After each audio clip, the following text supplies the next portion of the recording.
Uang beredar saat ini hanya 44% dari GDP nasional, dan ini berbahaya dari kacamata orang yang mengerti ekonomi makro dan mikro di Indonesia. Maaf, informasi seperti ini memang terlihat nyinyir kepada menteri jagoan yang berprestasi internasional. Namun entah mengapa, mungkin karena nggak banyak yang paham ilmu ekonomi, maka melihat data seperti ini yang tidak membuat ekonomi bergerak ini saat ini terlihat biasa saja. Padahal kalau melihat dari indikator ekonomi seperti di awal tadi yang mendapatkan data bahwa uang beredar saat ini hanya 44% dari GDP nasional, ini artinya banyak sektor ekonomi yang sakit keras, sakit kronis. Sayangnya data seperti begini, yaitu yang 44% uang beredar, nggak banyak yang paham cara bacanya bahwa ini berbahaya bagi ekonomi sebuah negara. Malaysia, Filipina, Thailand itu 120%-an uang beredar dibandingkan GDP nasionalnya. Ini sama-sama kena COVID loh ya negaranya. Negara-negara di ASEAN ini dalam 7 tahun terakhir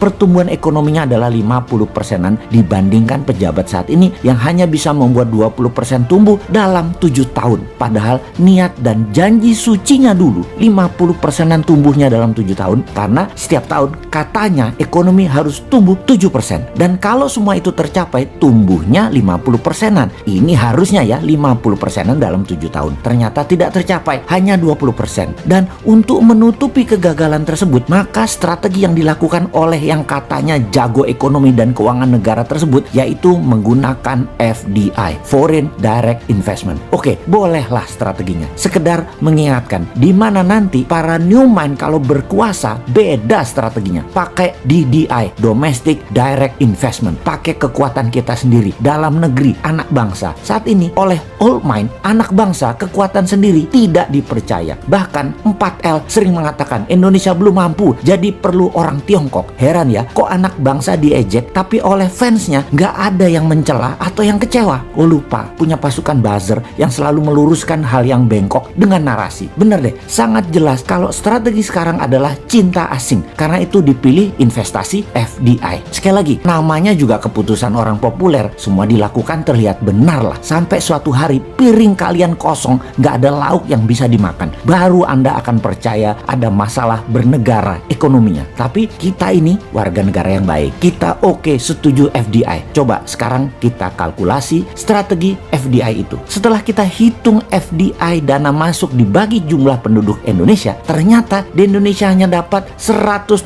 per orang FDI-nya. Dibandingkan Singapura tahun lalu, FDI masuk ke Singapura adalah $19.000 per orangnya. Jauh langit dari bumi FDI Indonesia dibandingkan Singapura itu. Oke, kita samakan dengan Vietnam kali ini. Bagaimana? Biar nggak hilang muka tuh pejabat yang sering dapat hadiah dari negara pemberi hutangan. Vietnam ternyata dapatnya $270 per orangnya dari FDI di tahun lalu di 2020. Oke, kita ke Malaysia sekarang. Malaysia, Filipina sama dengan Indonesia, $100. Seneng? Tahu kalau Filipina dan Malaysia sama dengan Indonesia? Seneng ya? Harusnya yang nggak seneng. Old mind seneng, new mind yang nggak seneng lah. Indonesia tuh punya segalanya yang Malaysia dan Filipina nggak punya. Kok hanya dapat $100? Lalu apa strateginya? Ya kembali ke klasik, karena old mind bisanya cuma satu, yaitu hutang lagi. Oke, mau lihat dari kacamata mana indikator ekonominya sekarang? Bagaimana kalau kita lihat dari pertumbuhan kredit? Tiap tahun harusnya kredit disalurkan itu tumbuhnya 15% dibanding tahun sebelumnya. Di mana 15% itu pasti akan menumbuhkan 7%-an ekonomi. Namun beberapa tahun belakangan ini kredit hanya 2-3% pertumbuhannya. Ya bagaimana ekonomi mau tumbuh 7%? Nggak ada likuiditas begitu. Bisa mikir nggak sih ini pejabat yang berkuasa tentang ekonomi? Jadi wajar kan tumbuhnya tahun lalu minus 2%. Lalu kita sudah hampir 4 kuartal nih minus terus pertumbuhannya. Kita lihat deh di awal tahun 2021 ini deh. Minus apa plus? Kalau minus jadi 4 kali atau 4 kuartal. Ini menunjukkan kinerja ekonomi negatif. Bahaya ini kalau rakyat mulai lapar. Tapi jujur deh, saya menilai bagus banget narasi para buzzernya. Sehingga rakyat nggak sadar ekonomi ke arah berbahaya. Keren buzzernya, keren, narasinya keren. Jadi bernegara pakai narasi ya baru kali ini. Kalau yang lain kan bernarasi pakai fakta dan pakai pertumbuhan ekonomi. Kalau sekarang pakai narasi, tapi narasinya emang keren. Asli nih, kalau ternyata sampai tahun 2021 akhir rakyat ekonominya makin berat, maka bisa-bisa pejabat populer tadi jadi nggak populer.